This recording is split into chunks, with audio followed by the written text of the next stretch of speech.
ब्रेकनंतर एक धक्कादायक बातमी आहे। अमेरिकेतील एका शाळेमध्ये गोळीबार झाला आहे। विस्कॉन्सिन मधील ख्रिश्चन शाळेत हा गोळीबार झालाय।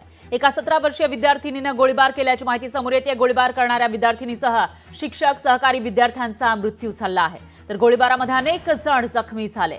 ख्रिसमसच्या सुट्टीच्या काही दिवस आधीच हा गोळीबार झाला आहे, तर एका 17 वर्षीय विद्यार्थिनीने स्वतःचा जीव घेण्यापूर्वी दोघांची हत्या केल्याची माहिती आहे। विस्कॉन्सिन मधील मॉरिसन इथल्या अबंडंट लाईफ ख्रिश्चन स्कूलमध्ये एका 17 वर्षीय विद्यार्थिनीने गोळीबार केला आणि स्वतःचा जीव घेण्यापूर्वी एक शिक्षक आणि सहकारी विद्यार्थ्यांवर सुद्धा गोळीबार केला। त्याच्यामध्ये त्यांचा मृत्यू झाल्याची माहिती समोर आलेली आहे। धक्कादायक अशी घटना अमेरिकेमधून समोर येते। या ठिकाणी एका 17 वर्षीय विद्यार्थिनीने शाळेमध्ये गोळीबार केला आहे। त्याच्यामध्ये त्या विद्यार्थिनीचा जीव तर गेलेलाच आहे, पण त्याचबरोबर तिने तिचे शिक्षक आणि सहकारी विद्यार्थ्याचा सुद्धा जीव घेतल्याची माहिती समोर आलेली आहे। तर इल्लीगल जे वेपन्स आहेत त्याचा मुद्दा अमेरिकेमध्ये नेहमी चर्चेत येत असतो, मात्र त्या ठिकाणी त्याच्यावर कोणत्याही प्रकारची उपाययोजना होताना दिसत नाहीये। आणि याच पार्श्वभूमीवर अमेरिकेमध्ये आणखी एक गोळीबाराची घटना घडलेली आहे। शाळेमध्ये एका शाळेमधील विद्यार्थिनीने हा गोळीबार केलाय।